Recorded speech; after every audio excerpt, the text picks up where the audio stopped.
예수님을 믿고 구원을 받음으로 신앙의 길이 열리고 비로소 신앙생활을 시작했습니다. 그리고 나서 계속적으로 우리는 제대로 내가 이제 신앙생활하기 위해서는 하나님과 친밀하게 교제해 나가야 한다라는 말을 많이 듣게 되셨을 것입니다. 그래, 내가 이제 신앙생활 시작했으니, 예수님 믿고 구원받았으니 이제 내가 나를 구원해 주신 예수님 하나님과 친밀하게 서로 교제하며 사귀며 서로 교통하며 더욱더 동행해 나가야겠다. 이것은 당연한 생각이실 것입니다.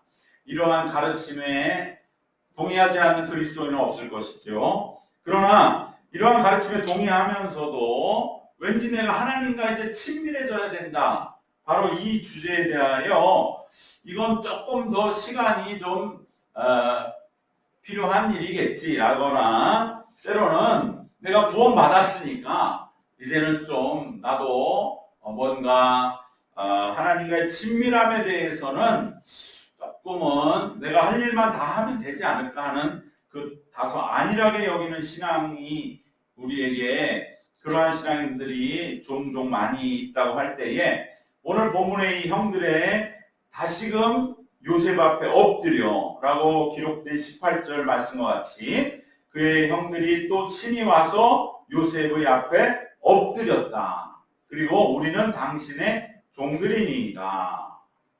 라고 하는 오늘 본문의 형들의 이 비참한 모습은 우리가 신앙생활을 시작했는데 하나님과의 친밀함에 대하여 뭔가 안일하게 생각하는 우리의 신앙에 매우 의미심장한 메시지를 주게 되는 줄로 믿습니다. 바로 요셉의 형들은 요셉과 화해하고 애굽으로 이주해서 새로운 삶을 시작하는 것이 창세기 47장 28절에 의하면 17년이 됐습니다. 이 일은 이제 형들이 애굽으로 들어온 지 17년의 시간이 흐른 후에 일어난 일입니다. 왜냐하면 그때가 아버지의 돌아가시는 날이 되었다고 창세기 47장 28절은 기록하고 있기 때문입니다.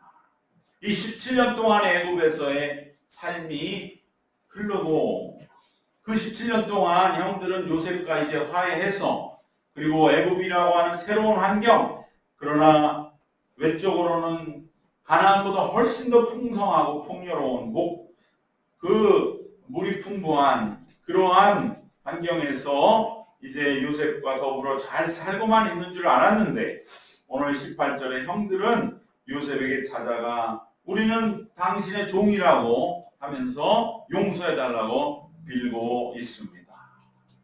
17년의 세월이 무색합니다. 왜 이들은 어떻게 해서 다시 마치 17년 전으로 되돌아간 것 같은 모습이 되었는가?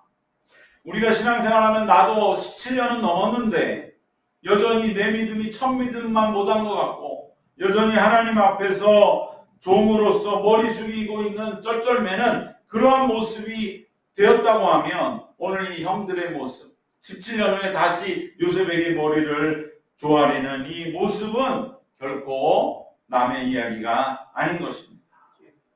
이미 요셉은 용서하고 화해했는데 다 끝난 줄 알았는데 다시 용서를 빌고 화해를 요청하고 있다는 것은 과연 무엇을 뜻하는 것이겠습니까?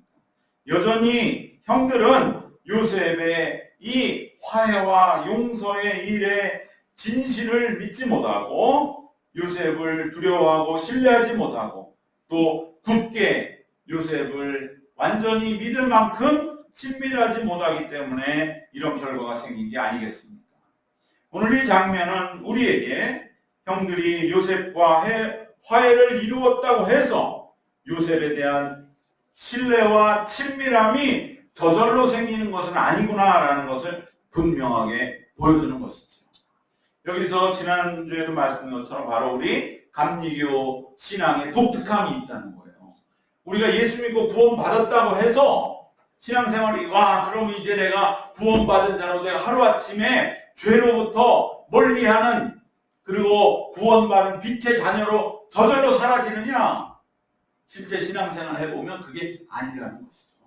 그래서 우리 감리교에서는 구원받은 이후에 내가 하나님의 자녀답게 친밀하게 하나님과 더불어 어떻게 보면 우리가 저 어두컴컴한 산적 같은 도둑의 소굴 같은 그러한 곳에 살다가 이제는 빛이 환하게 비치는 정말로 그러한 양지바른 기쁨이 넘치는 가정으로 돌아와서 살아갈 때 그 사람이 하루아침에 그 삶이 바뀌어서 적응해서 아무 일 없다는 살 수 있겠느냐 이 말이에요. 그건 불가능하다. 그것은 신앙생활을 해본 사람은 안다. 근데 장로교 신학은 아쉽게도 예수님이 구원했잖아. 예수님의 능력으로 구원받았잖아. 그럼 네가 바뀌어야지. 안 바뀐다는 건 네가 구원 안 받았다는 거니까 다시 하나 예수님 앞에 나와 엎드려. 그리고 네 삶을 변화시켜. 끝까지. 그렇게 안 하면 구원조차도 너는 없는 거야. 이렇게 가르치고 이러한 신앙으로 마치 구원과 하나님과의 믿는 자로서의 동행하는 삶이 한꺼번에 이루어지는 것으로 가르치는 것이 그걸 강조하는 장로교회. 사실은 장로교회 출발된 칼빈은 그렇게 말하진 않았어요. 칼빈은 성화를 얘기했어요. 근데 그 사람은 안타깝게도 일찍 돌아가셨어요. 칼빈이 아마 30대, 40대를 못 넘기고 돌아가셨어요. 정확하게. 그러니까 근데 웨슬리는 80세가 넘게 살았거든요. 그리고 칼빈은 신학자였기 때문에 이론적으로 분명하죠. 예수님이 구원하셨어. 그럼 네가 당연히 이제는 밝은 집으로 와서 밝은 집 사람으로 살아야지. 그게 돼야지. 그래야 완전한 구원이지. 신학적으로는 딱 떨어지죠. 근데 여러분 인생을 50, 60, 70, 80 살아보십시오. 그게 되나? 인생이 그렇게 단순한 게 아니거든요. 인생이 배운 대로 되는 게 아니거든요. 아무리 알아도 아는 대로 못 사는 게 인생입니다. 우리가 다 정말로 하나님의 사람답게 살고 싶지 않은 사람이 어디 있어요? 불신자들에게도 물어봐요. 내가 기독교인보다 더 깨끗하게 살고 싶으면 다 있죠. 문제는 할 수 있느냐? 그것을 이루느냐 못 이루느냐. 그게 너무나 안 되니까. 그러니까 웨슬리 목사님 80세 넘게 자기가 수없이 목회를 했어요. 만약 칼빈도 자기가 정말 7, 80까지 살면서 정말 자기 신학대로 하나님 말씀대로 교회 현장에서 목회를 했다면 이분도 아마 신학이 나중에는 더 달라졌을 거예요. 그냥 구원받으면 당연히 그 구원의 능력으로 믿는 자로서의 신자다운 삶이 그대로 이루어져야 되고 이루어지는 것이다 라고 그렇게 강조하진 않았을 것입니다. 바로 형들의 이 모습이 오늘 우리에게 분명히 말씀해 주는 거예요. 요셉과 화해했다고 해서 요셉의 용서를 받았다고 해서 완전히 삶이 바뀌었다고 해서 가나안에서 애굽으로 완전히 다른 삶의 장소로 옮겨져서 새로운 삶을 시작했다고 해서 형들이 바뀌느냐. 17년 전으로 다시 돌아가고 말았잖아요. 그런데 이 형들을 우리가 비난할 수 있습니까? 우리가 예수 믿고 구원받아 믿는 자로서 나름대로 10년, 20년, 30년, 40년, 60년, 70년 믿는 자로 여기까지 왔잖아요. 이 형들의 모습이 낯설게 느껴집니까? 바로 나의 모습 아닙니까? 그것은 우리에게 우리가 구원받은 이후에 이제는 정말로 형들이 용서받고 애굽에서 새로운 삶을 시작하는 그 삶에 걸맞은 길은 걸어가야 된다는 건 또 다른 문제구나. 이것을 우리가 분명하게 기억하면서 어떻게 하면 내가 그러면 형들과 같이 다시 이렇게 비참하게 요셉에게 머리 숙이는 그러한 일이 없도록 해야 할 것인가. 지난 주일 말씀인 첫 번째는 바로 야곱보다 요셉을 의지해야 된다. 우리가 예수 믿고 구원받아도 하나님만 의지하는 그러한 믿음이 되면 너무나 좋겠는데 사실은요 그렇지 않은 경우가 너무 많은 것이죠. 하나님으로부터 받은 복의 주머니, 내 복주머니 안에 들어있는 그 뭔가를 의지하기도 하고요. 내 자신을 의지하기도 해요. 내가 여기까지 이렇게 살아온 나의 경험, 그 교만이 얼마나 무서운 것입니까? 그것이 우리를 예수님의 십자가에 다시 못 박게 할 때 얼마나 많은 어려움을 주는 것입니까? 우리 안에 숨겨진 야곱. 형들도 17년 동안 은근슬쩍 아버지를 의지했던 거예요. 아버지가 있으니까 요셉이 어쩌지 못하겠지. 그게 아니잖아요. 야곱은 아무 힘도 없고 이제 죽을 날만 기다리는. 그래서 이제 야곱이 죽고 나니 형들의 믿음의 본 모습이 드러나게 되면서 다시 17년 전으로 돌아가고 말한 것 아니겠습니까? 두 번째, 오늘 우리가 함께 나누는 것은 바로 하나님과의 친밀함입니다. 우리가 쉽게 생각해도 형들이 요셉과 친했다고 생각해 보세요. 이렇게까지는 했겠습니까? 오히려 요셉에게 가서 그랬겠지요. 너 아버지 돌아가셨다고 변하면 안 돼. 야, 우린 솔직히 말해서 좀 겁나. 그렇다고 너 변하면 안 된다. 아버지 돌아가실 때 그거 걱정하셨어. 이렇게 말하면 되는 건 아닙니까? 형제간에. 근데 지금 뭡니까? 다시 요셉에게 엎드려 아뢰되 우리는 당신의 종들입니다. 이게 웬 말이냐 하는 것입니다. 오늘 이 장면은 우리에게 형들이 요셉과 화해를 이루고 용서를 받았다고 해서 요셉에 대한 신뢰와 친밀함이 저절로 생기는 것은 아니라는 것을 분명하게 보여주고 있습니다. 즉 우리가 하나님과 죄로 인해 원수되었던 우리가 예수 그리스도의 십자가 보혈로 인하여 하나님의 용서를 받고 새로운 믿음의 삶을 시작했다 하더라도 하나님과의 친밀함과 강건한 신뢰가 시간이 지나면서 저절로 쌓여지는 것은 아니라는 것입니다. 오히려 그 반대의 방향으로 관계는 진행되기 쉽다는 것을, 오히려 거꾸로 물러서기 쉽다는 것을 생생하게 오늘 본문은 우리에게 보여주고 있습니다. 여기서 우리는 형들이 요셉과의 17년이라는 시간 동안 신뢰와 친밀함이 더해가도록 했었어야 한다는 것을 다시 한번 안타깝게 바라보게 됩니다. 그랬더라면 형들이 이토록 비참해지지는 않았을 것이고 요셉의 입장에서도 얼마나 기가 막혔겠습니까? 왜 이럴까? 다시 한번 통곡하였다는 이 요셉의 울음, 그것을 통해서 요셉도 어떻게 보면은 정말 형들의 이 마음을 자기가 헤아리지 못했던 것, 어떻게 보면 당황스럽기도 하고 17년의 세월이 여전히 우리의 그 아픔과 지난날의 어두움을 극복하지 못하고 있다는 현실에 대한 기막힘 때문에 요셉은 다시 한번 통곡했다고 17절에 기록하고 있지 않습니다. 화해를 한 이후에 요셉은 변함없이 형들을 대했다고 생각했지만 형들은 용서받기 이전으로, 화해하기 이전으로 돌아가 버린 듯한 이 모습으로 지금 엎드려 있는 것입니다. 물론 형들이 요셉과 친밀해지는 게 얼마나 쉬운 일은 아니었겠습니까? 너무 오랜만이라 서먹하기도 했을 것이고 또 형들로서 면목이 없잖아요. 우리가 어릴 때 그렇게 참 죽이려 했던 동생 앞에 아무 일 없다는 듯이 서로 이야기한다는 게 얼마나 어려운, 쉽지 않은 일이었겠습니까? 어떻게 보면 뻔뻔한 일일 수도 있는 것이죠. 또 너무나 애굽에서의 지위가 다르지 않습니까?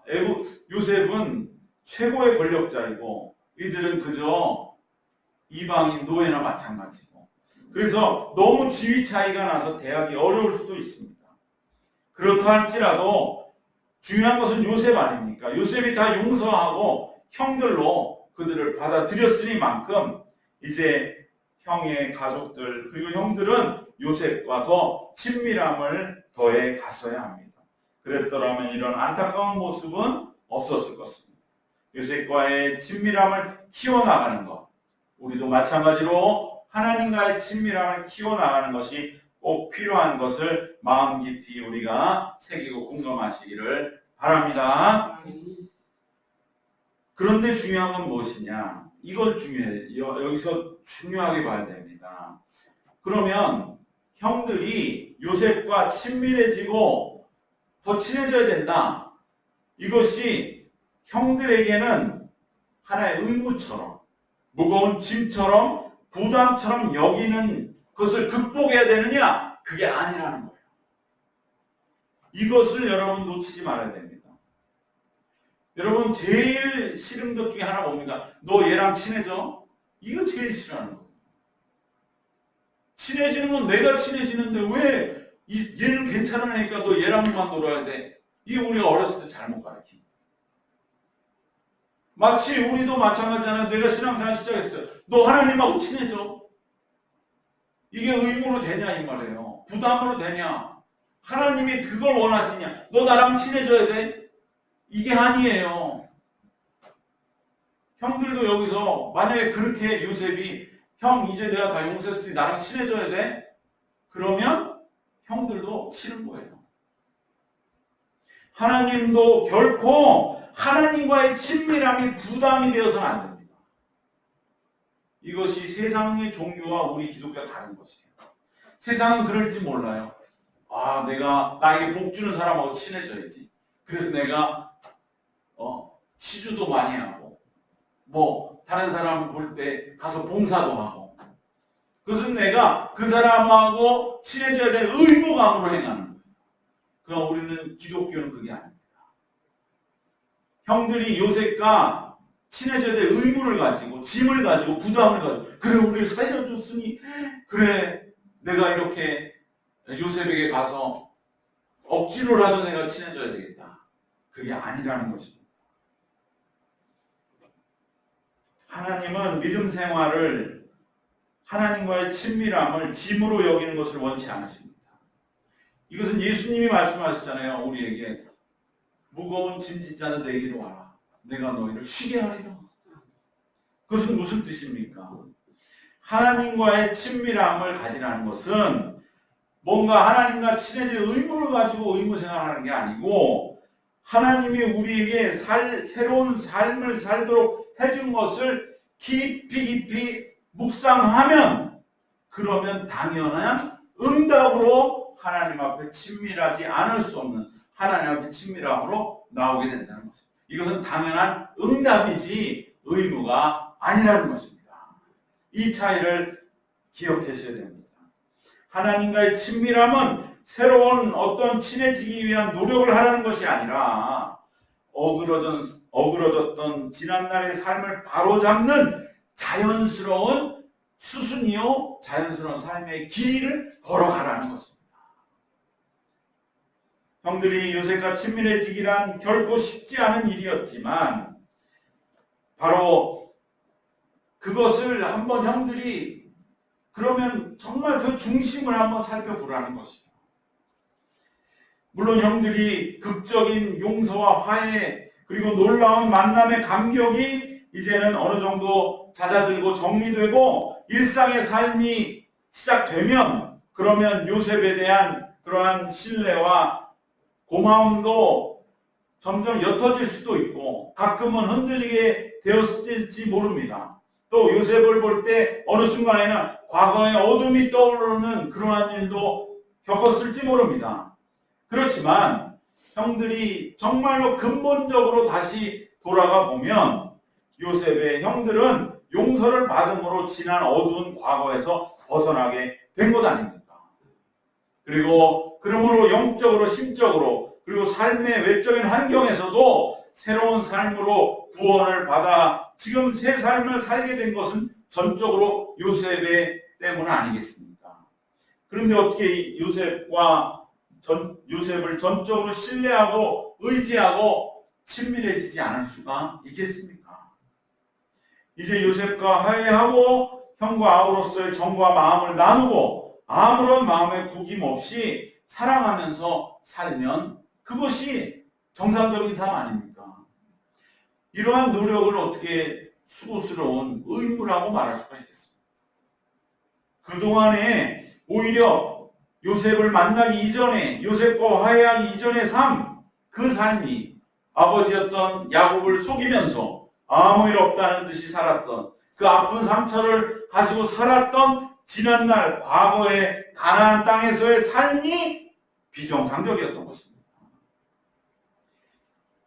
그렇기 때문에 응당 요셉과 화해하고 이제는 아무런 심적인 마음의 속임 없이 그저 마음 활짝 펴고 이제 아무런 구김 없이 살아가는 그 삶이 형들이 살아야 할 본래 정상적인 삶의 길이 아니겠습니까? 그렇기 때문에 하나님과 친밀한 삶으로 나아가게 되는 것이지, 그것이 정상적인 삶이기 때문에 그 길을 응당 걸어가야 하기 때문에 우리를 새로운 삶으로 이끌어주신 하나님 앞에 응답하며 살아가는 삶이기 때문에 하나님과의 친밀한 믿음의 길을 걸어가는 것이지, 아이고 내가 이제 하나님 사실은 마음적으로는 내가 좀 뭔가 거리감이 있는데 친해져야 돼, 이러한 의무감으로 하나님과 친밀함을 받아들이지 말라는 것입니다. 이것을 깨트리기가 쉽지 않아요. 왜? 우리 속에 늘 기복신앙적인 본성이 있기 때문에. 그러나 우리 기독신앙 그것과 전혀 다른 것입니다. 그것은 내 자신을 모르는 것입니다. 내 자신을 들여다볼수록 내가 살아가야 할 본래의 정상적인 삶은 하나님이 되찾아 주신 하나님의 자녀로서의 빛된 삶의 길을 걸어가야 하는 것이구나. 하나님과 친밀한 삶의 길이 내가 걸어가야 할 본래적인 삶의 길이구나 라고 우리는 마음에 충분하게 받아들이게 되는 줄로 우리는 믿고 그 길을 함께 걸어가야 할 줄로 믿습니다. 더 나아가 우리가 오늘 본문에 놓치지 말아야 할 것은 하나님과의 친밀함과 신뢰가 쌓여가지 않으면 그러한 애매모호한 어중간한 상태가 그대로 유지되고 지속되는 게 아니라는 것입니다. 오히려 하나님과의 관계는 더 뒤로 후퇴되고 퇴보된다는 것이죠. 본문처럼 형들과 요셉의 지금 관계는 서로 형제로서 단순히 친밀하지 못한, 그래서 서먹하고 어색한, 그냥 약간 어느 정도 거리감 있는 그런 정도의 관계가 아니지 않습니까? 아이의 두려움 속에 벌벌 떨면서 자신을 종들이라고 여겨달라고 하는 그러한 관계가 되고 말았습니다. 17년 전으로 더 관계가 떨어져 버리게 된 것입니다. 하나님의 관계도 마찬가지입니다. 하나님과의 관계가 친밀함 쪽으로 계속적으로 나가고 있지 않으면 우리는 그 자리를 지키고 있는 것이 아니라 오히려 더 뒤로 밀리게 되는 것입니다. 그래서 우리가 받은 구원조차도 흔들리고 구원 이전의 상태로 되돌아가고 만다는 것을 형들에게 보여줍니다. 이런 점에서 장로교 신학이 맞는 것이죠. 네가 정말로 하나님 앞에서 친밀한 신자로서의 삶을 살지 않으면 네 구원마저도 의심해 봐야 된다. 바로 장로교 신학이 강조하는 점 아닙니까? 우리가 친밀함을 지키어 나가고자 하면 그래도 감리교는 너 구원은 확실하니까 다시 한번 하나님과 향해 더 나가봐, 이렇게 응원하는 감리교라면, 그래도 네가 구원까지는 까먹지는 않았어.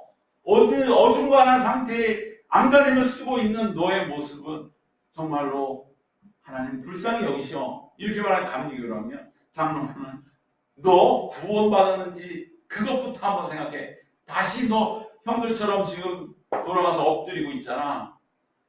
그 꼴 된다니까, 이렇게 말하는 것이 바로 구원마저 흔들리게 되는 것을 강조하는 신앙의 가르침인데, 형들의 지금 모습은 그러한 비난을 받아도 할 말이 없는 것이죠. 다시 17년 전으로 돌아가고 말았으니까 말입니다. 그렇기 때문에 우리는 하나님과의 친밀함의 길을 결코 멈춰서는 안 될 줄로 믿습니다.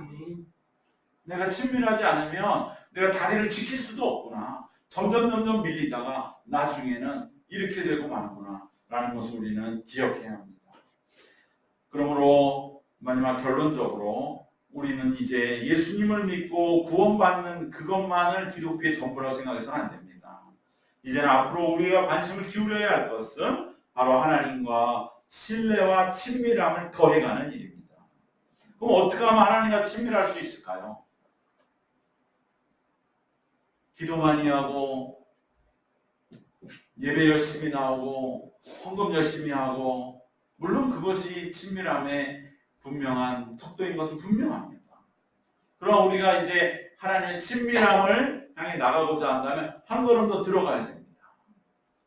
가장 중요한 것은 무엇입니까? 그 사람의 우리가 누군가 친해질 때 어떨 때 그 사람과 친해집니까? 그 사람의 마음속을 알아줄 때 친해지는 것이죠. 하나님도 똑같습니다. 하나님의 마음속, 그것을 우리 하나님의 뜻, 하나님의 마음, 우리가 그것을 알아야 되는 것입니다. 하나님의 뜻과 마음을 알려면 어떻게 됩니까? 말씀 속에 있습니다. 말씀을 가까이 해야 되고 말씀에 귀를 기울여야 됩니다. 그리고 안다고만 끝나면 안 됩니다. 하나님의 뜻은 이거지만 내가 지금 그럴 수 있나요? 이걸 또 우리가 그냥 냅둬서는 안 돼요. 그렇구나. 그건 진짜 하나님 뜻을 아는 게 아니죠. 하나님 뜻을 알고 그냥 알고만 있기를 원하는 게 아니잖아요. 내가 그럼 과연 하나님의 뜻과 어떻게 하면 맞춰 나가는 지금 내가 어렵고 힘들지만 그래도 하나님의 뜻에 이제 알았던 하나님의 뜻에 맞춰 나가기 위해 뭘 할 수 있을까? 이것이 바로 하나님과 친해지는 지름길입니다. 그러므로 앞으로는 하루에 1분이라도 무슨 일을 할 때 과연 이것이 하나님이 좋아하실 일인가를 물어보시는 연습을 조금씩 해나가 보기를 우리 모두 함께 제안하고 요청하는 바입니다. 조금이라도 하루에 내가 지금 행하고 있는 것이 하나님이 기뻐하실 일인지 이것을 묵상하는 것이 그 시작이 됩니다. 처음에는 익숙하지 않을 수 있지만 그래도 내가 그러한 생각을 내가 바쁜 삶 속에서 한다는 자체가 벌써 순간 내가 그래도 이런 생각을 할 정도의 신앙인은 되었구나 라는 것에 감사하게 되실 것입니다. 이러한 삶으로 복되게 살았던 대표자가 바로 다윗입니다. 그리고 그 반대는 사울입니다.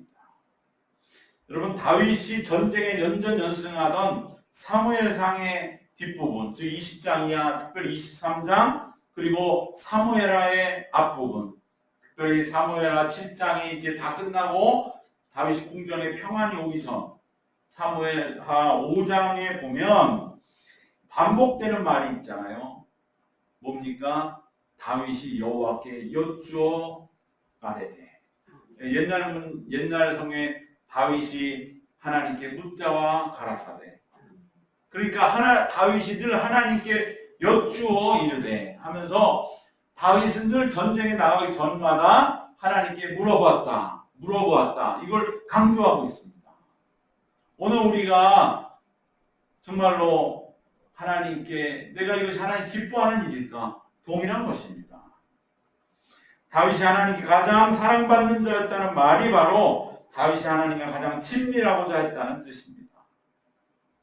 사울은 오히려 하나님의 뜻을 여쭙는 걸 소홀히 하다가 가장 버림받는 비참한 종말을 맞이했습니다.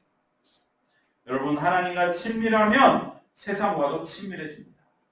그러나 세상과 친밀하고 하나님과 거리를 두면 결국 세상에서는 배신을 당하게 됩니다. 하나님과의 친밀한 삶이 가장 복받는 삶입니다.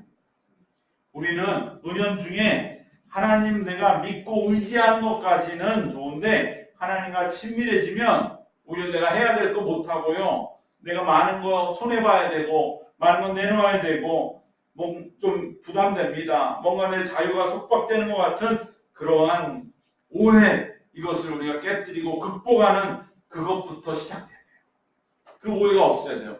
내가 매 순간마다 이것이 하나님 기뻐하실까를 물어보는 것이 오히려 세상에서 가장 잘 살고 친밀하고 복되게 사는 길이라고 하는 확신이 있어야 돼요.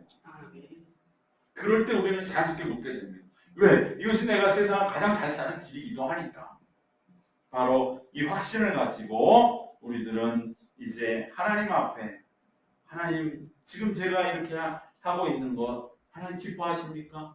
정말로 기뻐하십니까? 정말로 기뻐하십니까? 이거 무조건 여쭤봐요. 그게 아니라 그러면 딱 서서 멈춰야 돼요. 어떻게 해야 됩니까? 하나님 말씀해 주세요. 그러면 뭔가 내 생각으로만 가득 찬 내 머릿속에 새로운 하나님의 그러한 길이 조금씩 보이기 시작하게 될 줄로 믿습니다. 바로 하나님의 뜻대로 사는 길이 가장 큰 복이요 자유함이요 바로 인간으로서 이 땅에서 우리가 살아갈 수 있는 최상의 삶의 길이요 가장 큰 영광의 길입니다.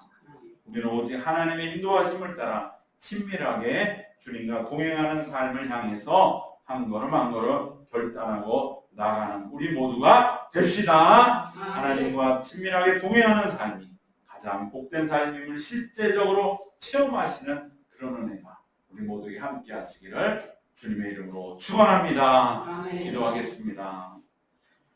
하나님 감사합니다.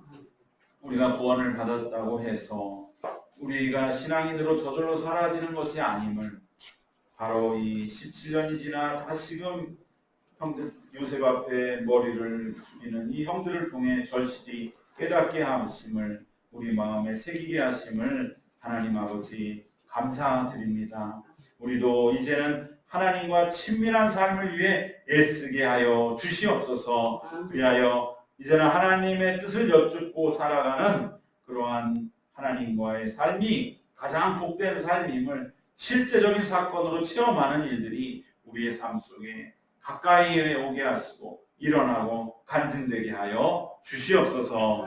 예수님의 이름으로 기도드리옵나이다. 아멘.